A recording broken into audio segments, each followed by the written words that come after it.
This means more than most of us can easily put our fingers on.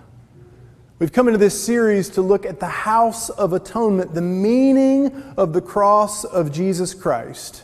And so each and every week what we're doing is we're pulling away a window and we're looking at these atonement theories like windows and asking if we can glimpse a little bit more of what Jesus did for us on and through the cross. But one of the dangers in doing this, one of the risks in doing this kinds of series is that there's always more. In fact, there's so much more that I can say here. One of the risks is that what I'm throwing and sticking on the wall in this series won't be enough. That it will be hard to comprehend, hard to understand. There'll be words that won't make sense, and we won't be able to narrow it down, and we're wondering which actual theory or window should we be looking through or should we not be looking through? What is it that we're trying to do here? It would be much easier just not to do this and to keep our understanding of the cross and what Jesus accomplished on it to a few easy bullet points. But that would be somewhat like if you were Chip and someone came to you and said, "I'd like to join the choir, Chip, because I really love to sing in the shower. And I get a great deal of joy from singing in my car on the way to work. So I really want to sing in the choir. Can I sing in the choir?" Chip would say, "Yeah, any one of you can come and sing in the choir." And you would say, "Well, but just one thing, Chip, what I would prefer is that I don't really care about learning about sharps and flats and breathing and harmonies and anything like that. I just want to sing the melody like I do in the shower." And Chip might say, "Well, you're pretty good in the shower. Maybe you ought to stick to what you know." Well, he wouldn't say that, but he'd think it.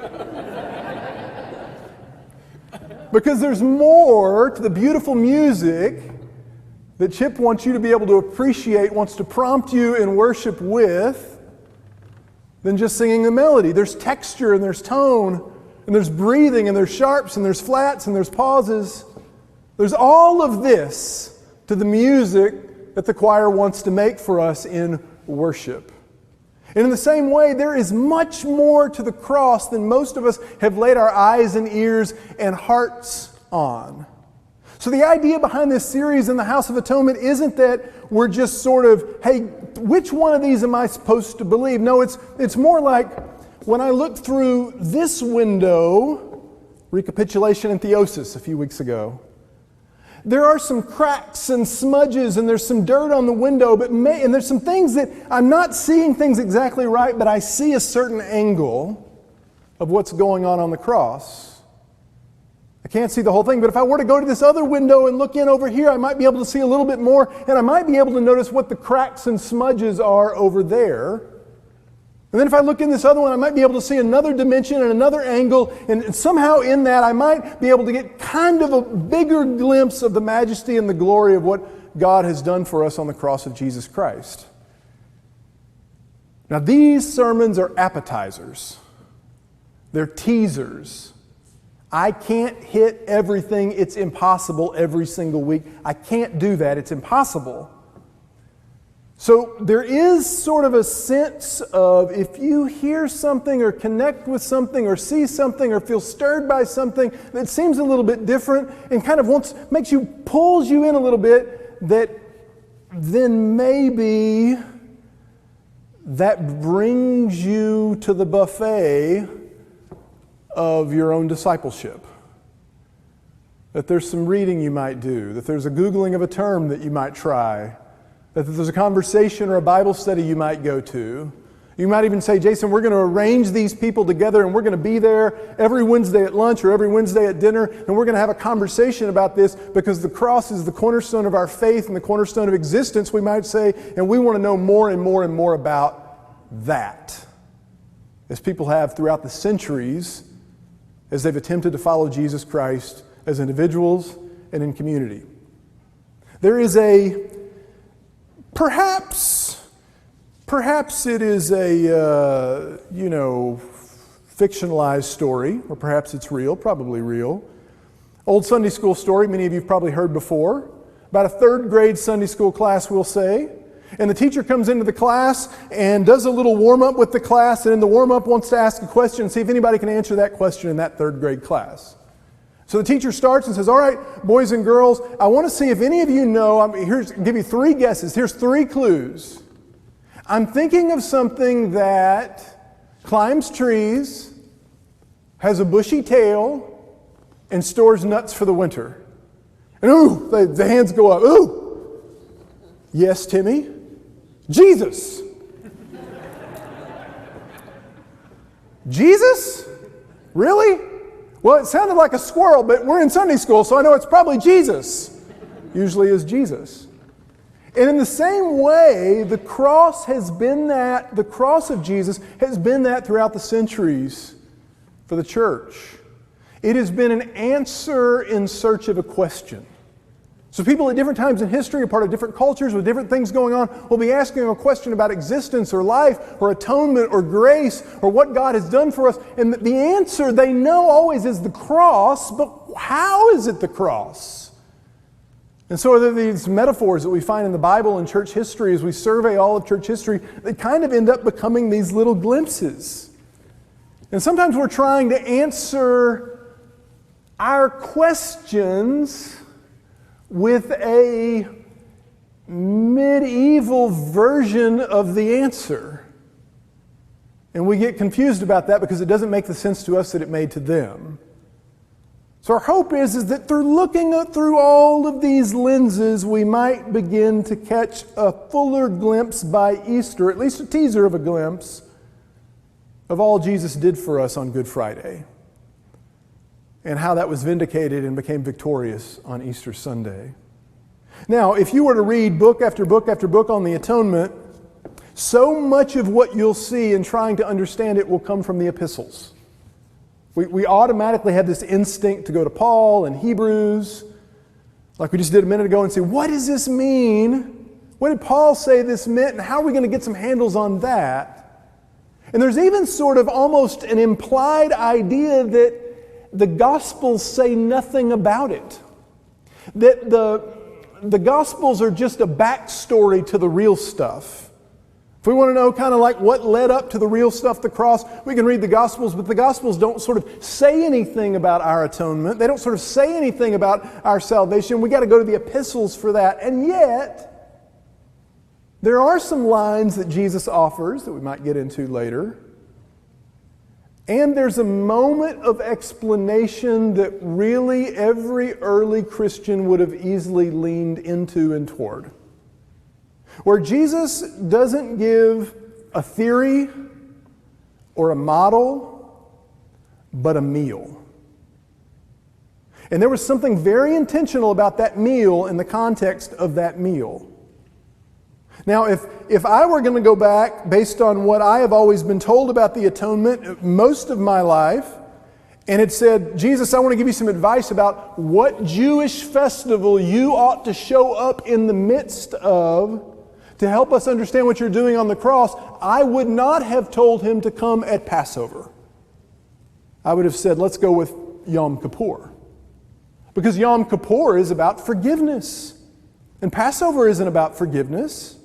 So if we're going to talk about forgiveness of sins, we ought to do that during Yom Kippur, not Passover. And yet Jesus chose to move into Jerusalem very intentionally during the feast of Passover, the feast that celebrated and commemorated their core story, one of the most important things in the history of Israel, the Exodus. Now you remember that story? The children of Israel are in slavery for over 400 years, crying out for deliverance. Moses spends his first 40 years as kind of a prince of Egypt. And then he spends another 40 years wandering around in the wilderness, thinking his life's over, trying to figure out what he's going to do there. And then all of a sudden there's this burning bush and he becomes the deliverer. And he goes to Egypt and he meets with Pharaoh. And in the midst of trying to bring about God's deliverance, or God bringing about deliverance through Moses, we see these plagues. Now, if we had time, we'd go through each and every one of the plagues because the plagues are really interesting. Each and every single one of those shows Yahweh's victory over some Egyptian god, or shows Yahweh's triumph over some part of Egyptian life, their economy, their food source, their water source, things like this. So that step by step by step, Yahweh is showing that Yahweh is greater than the gods of Egypt and the power of Egypt and the government of Egypt, the most powerful empire in the world at the time. This is what's happening through the plagues. And then there's this culminating moment, you remember, it's the Passover. The final plague, which is the death plague. The power of death comes in. And God tells them, if you will sacrifice this Passover lamb and rub the blood on the doorposts, the death angel will pass over and you will be saved from the plague of death, which will lead to you being delivered from the powers of oppression. Now, there's some echoes here, if we're listening for them. So even then, God goes ahead and through Moses tells them, and this is how you're going to celebrate this deliverance in the future once it's happened. If you go back to Exodus 12, you'll see that the celebration of the Passover was actually detailed before the deliverance. And you may remember, this is why we don't have the fluffy bread here today, that Passover is intermingled with the Feast of Unleavened Bread. We heard Paul talking about unleavened bread and Passover in 1 Corinthians. And the reason unleavened bread was a part of the Passover feast was because they had to eat on their feet. They had to eat with their boots on, with their sandals on. They had to be ready for the death plague to come at any time, for the visitation of the Lord to come at any time. And so there wasn't time for the bread to rise. There wasn't time for the yeast.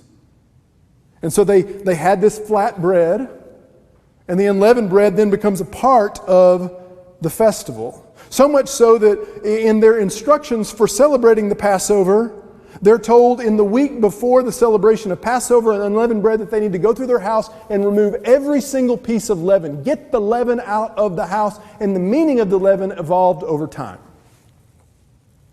This is all going on when Jesus goes into Jerusalem at that time. They're going there during the Passover, preparing to celebrate the Passover, preparing to celebrate this freedom festival that actually made the powers that be, the Roman government, a little bit on edge. Because what were they celebrating? They were celebrating a time when their God delivered them from an oppressive power through a triumphant victory. And so they knew rebellion was always brewing in the midst of the Passover feast, which was a 7-day feast. And they were kind of waiting for it, and so were Jesus' disciples. The rebellion, the overthrow, right? The new regime. They're waiting for this to happen. And Jesus is supposed to lead them in this. All of these echoes are there. All of these echoes are there. Then you might ask yourself, well, then what about the forgiveness of sins? Well, what happened over time was there was an intermingling in their understanding, and we even see this in the prophets with Isaiah, between the Exodus and the exile. Two definitive moments in their history. And we see this in Isaiah, sort of this bringing together of Exodus and exile. We see this in the book of Daniel, this sense that even after they return to the land after the exile in Babylon, they will still be in a kind of exile from God. And the exile is a result of their sin. And so there was this sense that if the exile is going to come to an end, it's going to happen through the forgiveness of sins. That somehow the triumph over the powers will be intermingled with some great act of God that brings about the forgiveness of sins and brings to an end this sort of cataclysmic exile that they're living in right now. There's this sort of anticipation about that, about what's going on. In this sense that in the midst of it, they'll be delivered from the powers, only the powers might be different than they previously expected. All of this is happening and in their minds and memories as Jesus goes to the table on that night during the Passover and begins to do something that they likely assumed and would have been right was a Passover meal, and yet he moderates that and gives meaning to it with words they would have never expected. This is my body, which is given for you. This is my blood, which is shed for you, the new covenant. What in the world was he doing? There was this long expectation and anticipation of a new Exodus, a new Passover, and now we're seeing the rumblings of that beginning to happen. You know what? Something I found that was interesting would go on sort of, they felt like, in a sacred and spiritual way when they were sitting at the Passover meal, is that every year when Jewish people gather for the Passover, what they're doing is they're remembering. But not in the way we think of remembering. It's a kind of mindfulness that's supposed to bring the past into the present. So that when they celebrate the Passover meal, they're not saying we're celebrating what happened all of these years ago, but we're saying those people are us, we are them. We are the people who were delivered from slavery. You can see this language in the Bible. We are the people who God has brought out of bondage. We are the people. We are these people. The past is coming into the present, and they are becoming those people of the past in the present, being reconstituted as Passover people, as Exodus people in that moment. That's what the Passover is about. Remember, the Passover calls them to look backward, and it prompts them to look forward to the possibility of a new Passover and a new Exodus. And that's what's happening here at the table. When Jesus invites us to the table, He's inviting us to lean into our identity as new covenant people. As people of the new Exodus, as people of the new Passover. You heard Paul in 1 Corinthians say a moment ago that we should not live as people with this leaven in our lives, but we should live as Passover people, unleavened in every way. What did that mean? Well, what it means is that over time the idea of leaven evolved into anything that works its way, any little thing that works its way into our lives from our false worship, from our idols, that can sort of distract us and diminish us and destroy us as people of God. And so Paul is saying, when you come to the table for worship, remember you're people of the new Passover and get the leaven out of your lives. Is there leaven in any of your lives? Are you holding on to unforgiveness? Are you holding on to some grudge? Is there anger? Is there something that's eating its way at you? Some pride, some selfishness, something that's just, it's in there and it's worked its way in and it's kind of connected to some other God in your life, something that you're pursuing, and you're just not quite who you need to be in Christ because of that. We come to the table to be reconstituted as people of the new Passover who are ready to see God work the leaven out of our life and God's Spirit into our life. That's part of what we're doing today. As we lean into the meal that Jesus gave us to help us understand the sacrifice that He gave us as well. God, as we come to the table and receive this bread, we pray that You would shine a light, Your light, on every bit of leaven in our lives. Everything that is corrupting, everything that is distracting, everything that is diminishing our ability to be a reflection of you in this world. A person through whom your kingdom comes and your will is done on earth as it is in heaven. Bring that to our attention now as we prepare to celebrate your new Exodus.